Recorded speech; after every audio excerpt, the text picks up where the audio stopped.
Hey everyone, welcome to CloudChamp. In this video, we are going to see AWS Developer Associate practice test.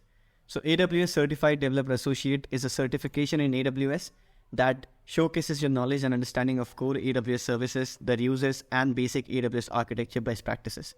So you can give this exam if you want to get a good job as a cloud developer or DevOps engineer or even solutions architect. So in this video, we are going to go through some sets of practice tests that can help you easily pass your exam. These questions are very helpful and have helped a lot of people pass their exam. There can be a chance that you might see the same exact question in your exam. So watch this video till the end if you want to pass your Developer Associate exam. And this is supported for both the versions DVA C01 and C02. So there's no problem. So let's start with learning. With going through all this practice test, I'm going to explain you, and along with the solutions and the explanation why it is correct answer, we're going to see the AWS documentation while we go across all these different questions. So let's start the video. But before we start, if you haven't subscribed to CloudChamp yet, please subscribe to CloudChamp. Post videos on AWS, Cloud, Terraform, Kubernetes, and Docker. So do subscribe and let's start.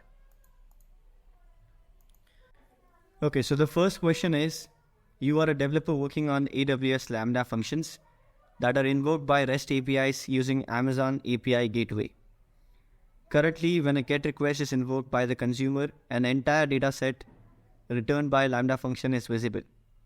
Your team lead asks you to reformat the data response. Which feature of API Gateway can be used to solve this? So the question is asking that the Lambda function is invoked by REST APIs using Amazon API Gateway, and when someone runs a GET response, a dataset is returned. And your team lead or your manager is asking you to format that dataset. So which feature of API Gateway can you use? We have options here: Lambda custom interceptor, API gateway stage variable, deploy an interceptor shell script, or use Amazon API gateway mapping template. So let's see the solution for this. Suppose we have an API for managing fruits and vegetable in produce department of supermarket. When you run the query, you get a data set something like this. So department, categories, fruit, vegetable, and inside this you have all this data. Let's say your team lead is asking you to format it in this kind of format where you have the data set returned like this. So how can you do it? To do that, you will be using something known as API gateway mapping template. So to enable this, we need to provide API gateway mapping template to translate the data from the backend in this format so that we can get it like this rather than getting it like this. So to do that, you will use API gateway mapping template, and that's the correct answer. So whenever you want to format the dataset returned by Lambda after invoked by Amazon API Gateway, you would be using API gateway mapping templates. The next question is, which of the following best describes how KMS encryption works? So KMS stands for Key Management System, used for encrypting data. And the question is asking, how does KMS actually works, or how does the encryption in KMS works? So we have options here. KMS stores this CMK or customer master key and receives the data from the client, which encrypts and sends back. So this looks like the right response to me, but let's see the other options. KMS generates a new key for each encrypt call and encrypts the data with it. This is wrong. KMS will not generate a new CMK all the time. You can use the existing CMK to encrypt the data. KMS sends the CMK to the client, which performs the encryption and then deletes the CMK. This is also not true. Okay, the key, you will have to put the data to the KMS, and CMK, which is stored in KMS, will do the encryption. Last is CMK from the client at every encrypt call and then encrypts the data. This is also not true. So the correct answer is KMS stores the CMK and receives data from the client, which encrypts and sends back. So if you want to get more information, we can go through this documentation on KMS, which will help you understand what is CMK, how does the encryption is done. So CMKs are of different type. You can see customer managed key, and then you have AWS managed key and AWS owned key. So the correct answer for this is going to be KMS store the CMK, receive the data from the client, and then the encryption is done and sent back to the client.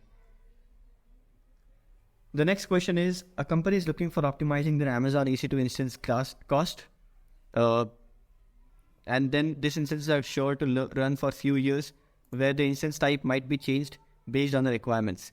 So which EC2 instance purchasing option should they opt to meet the reduced cost criteria? So here the question is based on the EC2 instance purchasing options, and you have requirement that this instance are going to run for few years, but the instance type might be changed. So you want to find the least or the most cost-effective instance type, which can provide us with these two options.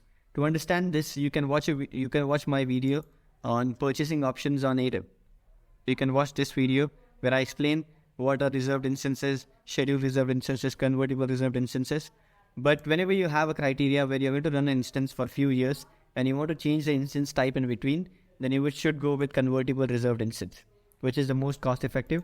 When you use standard, you won't be able to change the instance family or instance type. Scheduled instance is not going to help you in here, and there's no option like elastic reserved instance. So the answer is convertible reserved instance, which can help you run that instance for either 1 year or for 3 years, and you can also change the instance type. So the correct answer is convertible reserved instance.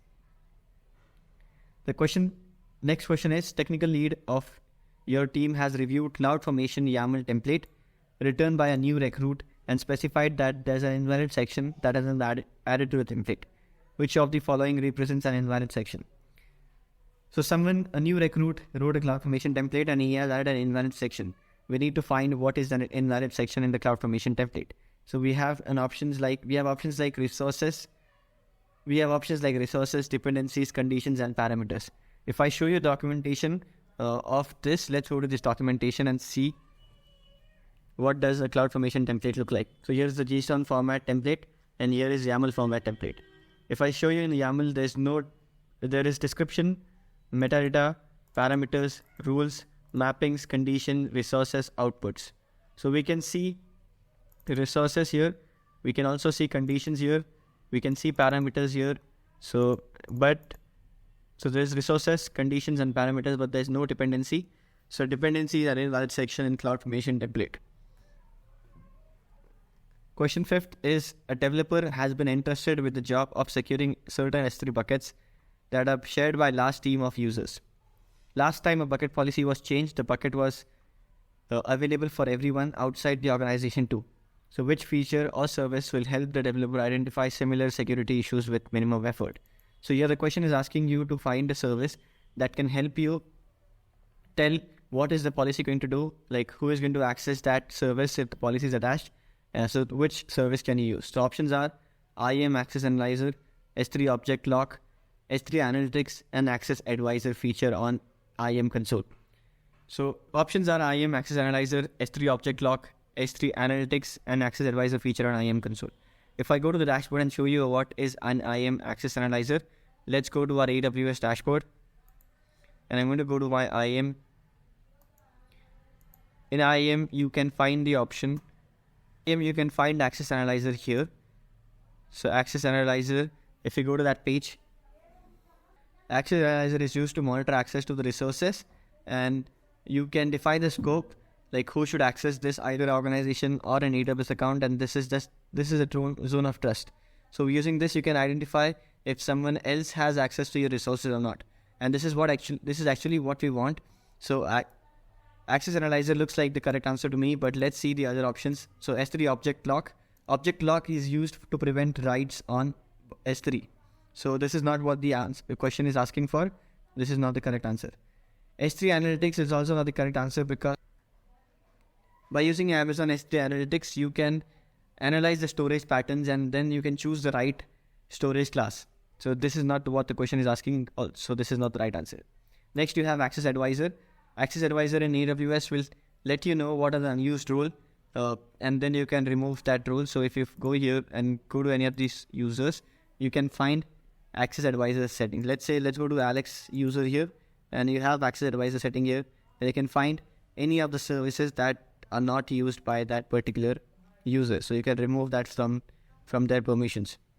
So Access Advisor is also not the right answer. The right answer is IAM Access Analyzer. And if you go to the solution here, you can find that IAM Access Analyzer help you identify the resource in your organization and accounts, such as S3 bucket IAM rules that are shared with an external entity.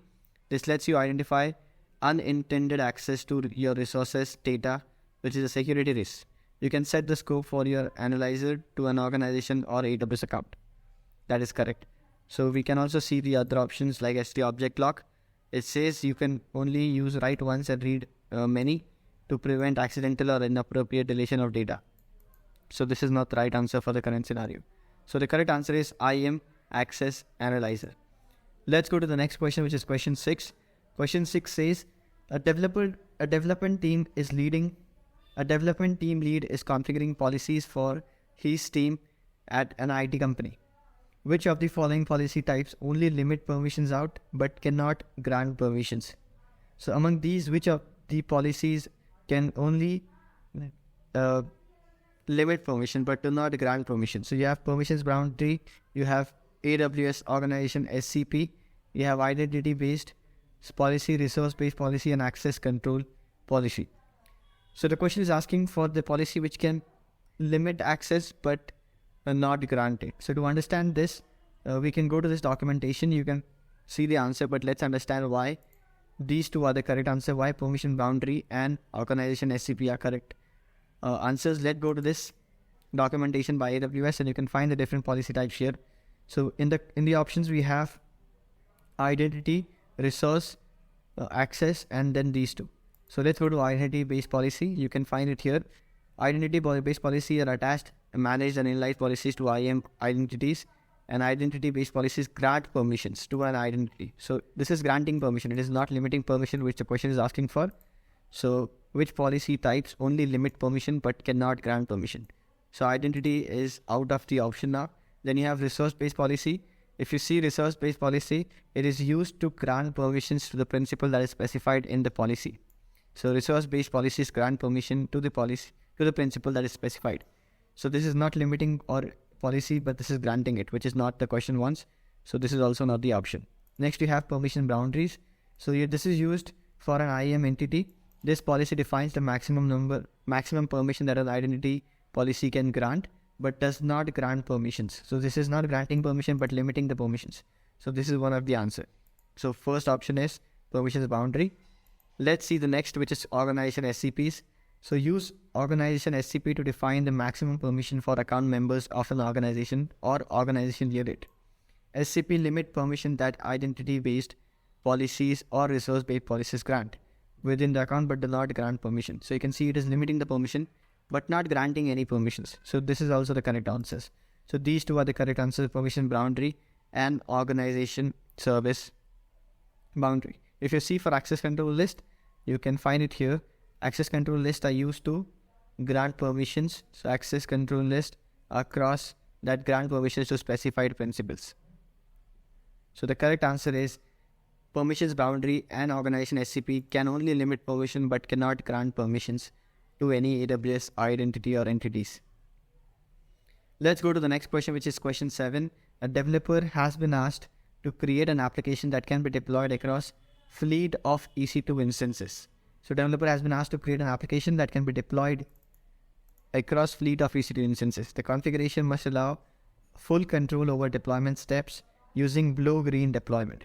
So here there are two requirements. One is to create an application that has to be deployed for fleet of EC2 instances, and when you deploy it, you should have full control over the blue-green deployment. So we have options like code build, code deploy, elastic beanstalk, and code pipeline. Code build. So code build is a service that is fully managed, used for continuous integration, that compiles your code, run the test, and then give that to code deploy to deploy the application. So code deploy is actually used for deployment of applications, and the question is asking deploying the application across fleet of EC2 instances. So code deploy might be the right answer, but you also have elastic beanstalk here, which is used for deploying applications without managing any AWS infrastructure.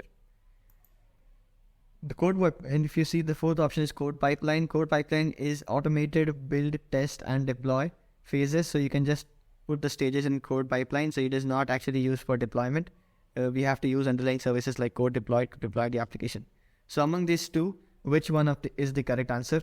You can try to answer it in the comment if you know, or let me explain which one is the correct answer. So here the question is also stating that you need to have full control over deployment steps. And you can get the full control over deployment states only when you use code deploy. Elastic Beanstalk you don't get because Elastic Beanstalk is a managed service by AWS. So if you go to solutions here and read the description, you can see Code Deploy is deployment service that automates application to Amazon EC2 instances, on-premise instances, or serverless Lambda functions. And it also supports blueprint deployment, which is controlled by Code Deploy.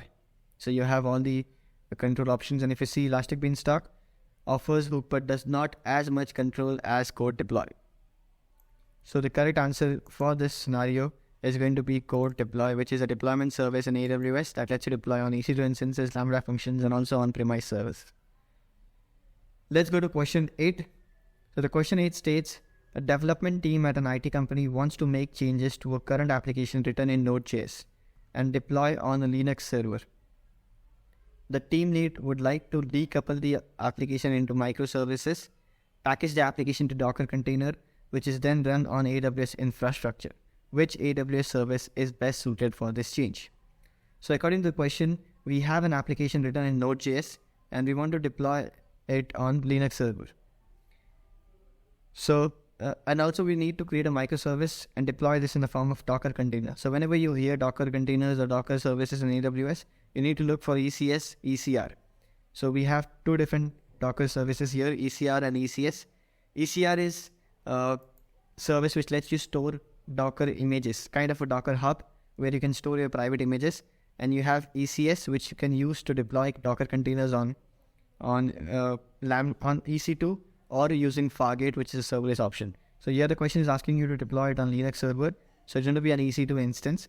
So the correct answer is ECS. And if you want to see why is it the correct answer, let's go to the explanation. So if I show you that here,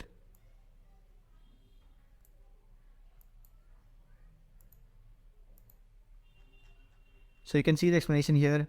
Amazon ECR is not the correct option because ECR is fully managed Docker container registry that makes it easy to developers to store, manage, and deploy container images. It's like a Docker hub but for AWS. Lambda is out of question because Lambda cannot be used to run Docker containers.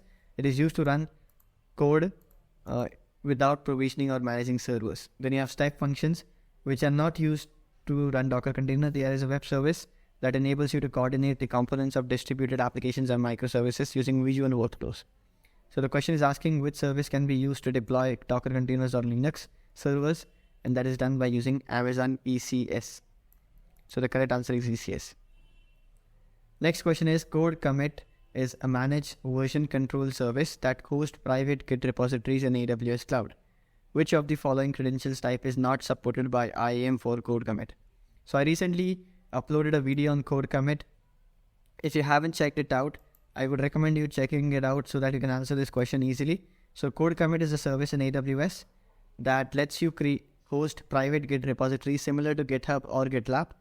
And how can you clone it, or which credentials type can you use for Code Commit?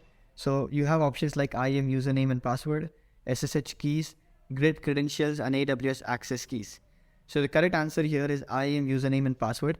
But if I were to show you how, let's go to the documentation to know why is it the correct answer. So the question is asking which of the following is not supported. So it is not supported. If I show you the documentation here, you can see the title says using IAM Code Commit with Git credentials, SSH keys, and AWS access keys. So other options are SSH keys, Git credentials, and access keys. There is no option mentioned like username and password. So this is not supported by IAM for Code Commit. Okay, so you can use Code Commit with Git credentials, SSH keys, and access keys, but not with IAM username and password. So the next question number 10 is, development team has configured inbound traffic for relevant ports in both security group of EC2 instance as well as network access control list or NACL of subnet for EC2 instance. The team is, however, unable to connect to service running on Amazon EC2 instance. As a developer associate, which of the following will you recommend to solve this issue? So a development team has configured something and they have configured inbound traffic for both security group and network access control list, but they are still not able to connect to it. So if you have read about NACL or network access control list, you might already know that network access control list is stateless, So you need to allow inbound as well as outbound traffic. And I can show you that with an example, but let's see what are the options here. So the first option is rule associated with network ACL should be modified from the command line. This is not correct. You can also modify it through AWS console if you go to the, let me show you that. So in VPC, you can find NACL or network access control list, which you can manage through the console. So here are the two security options, network ACL and security groups. If I go here, I can manage inbound and outbound traffic right from my console. So there's no need for us to manage it. But when you define something in inbound, you also have to define it in outbound because it is stateless. So next you have network ACLs are stateless. So you must allow both inbound and outbound role. This is the correct answer. But let's see what are the different options here. IAM role is defined in the security group is different from the IAM role that is given in the network ACL. There is no concept of IAM role in security group or network ACL. So this is not the correct answer.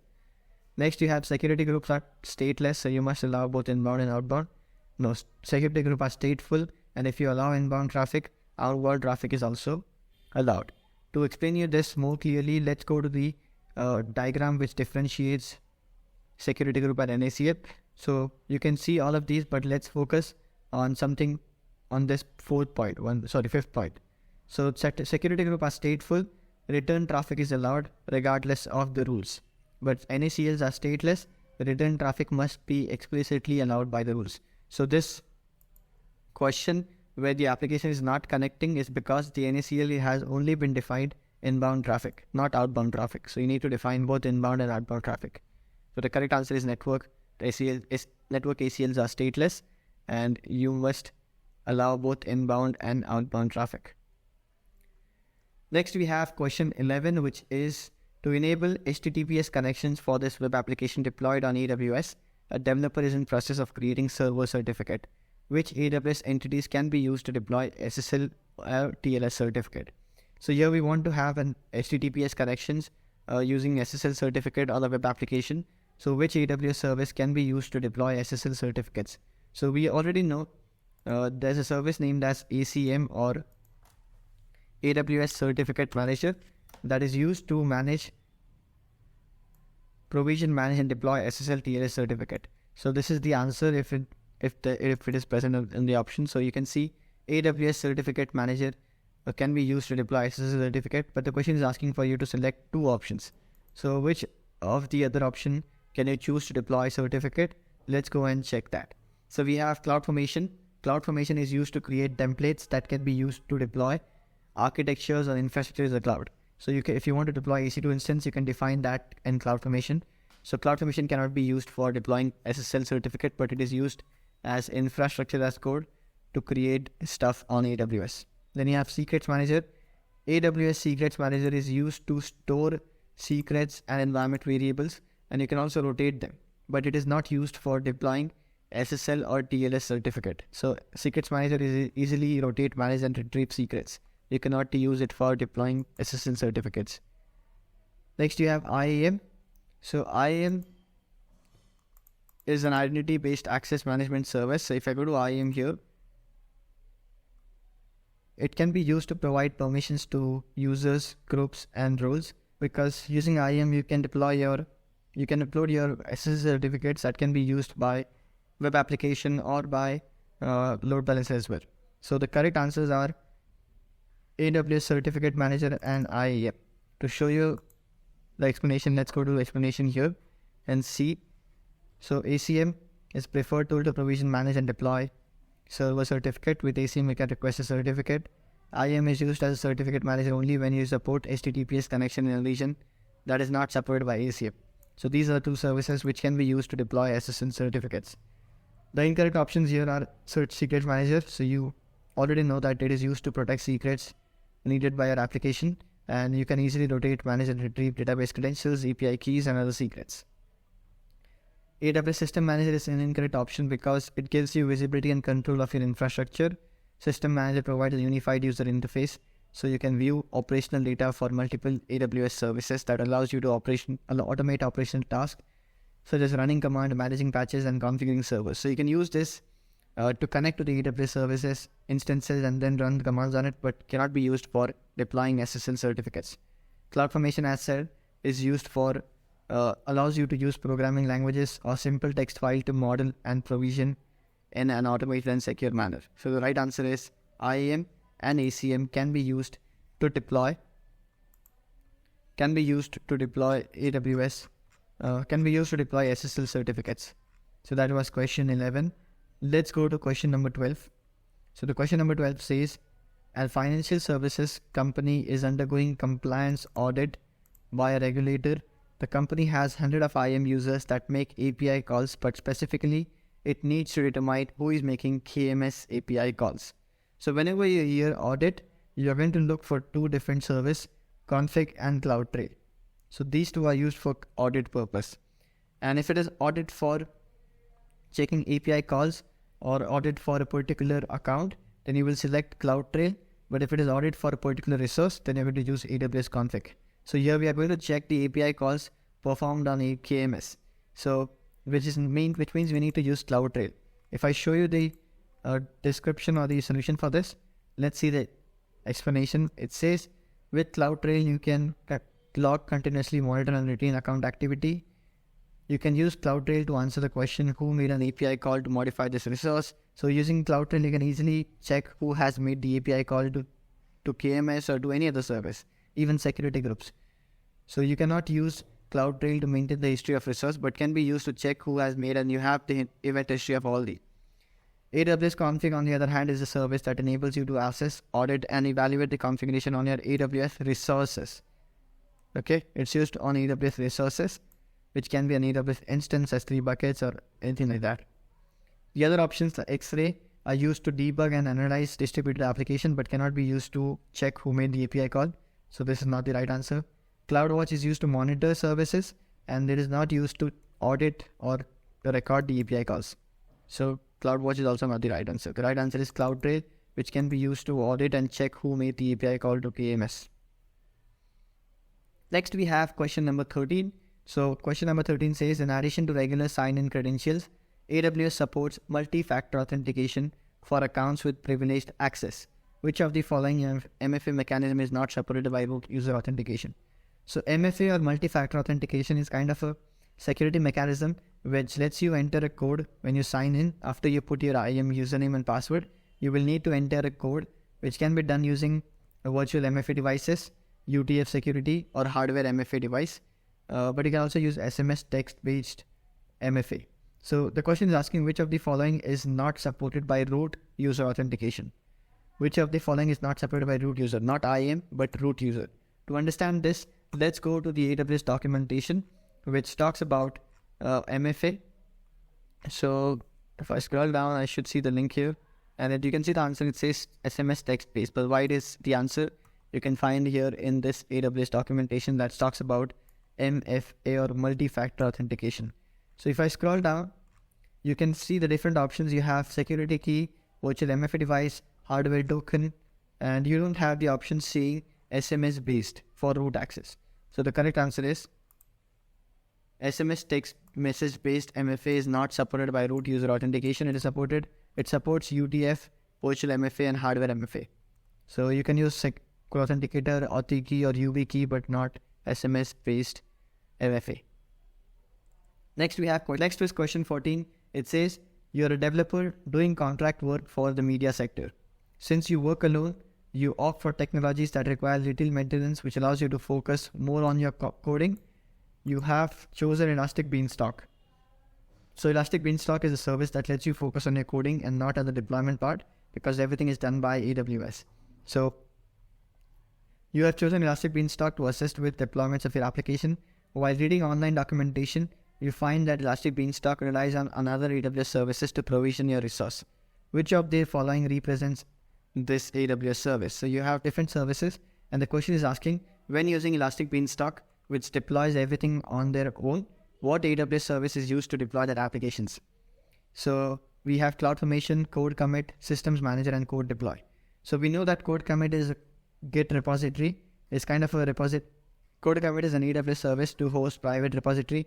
So this is not an option here. We cannot create infrastructure resources to code commit, so this is not an answer. System manager is used to run commands on servers, but not actually used to create servers, so this is not the correct answer as well. Next, you have code deploy. Code deploy is used to deploy applications on the resources on AWS servers or stuff like that after you get the code from the code build, after you get the artifact or the build by code build. So this is also not the correct answer. So the correct answer is CloudFormation. So when you choose AWS Elastic Beanstalk, AWS create templates which will deploy your security groups, load balancers, and everything using CloudFormation. So the correct answer is CloudFormation. Elastic Beanstalk uses CloudFormation as a backend when creating servers, load balancers, security group, anything. The question 15 is an application is hosted by third party and exposed at yourapp.thirdparty.com.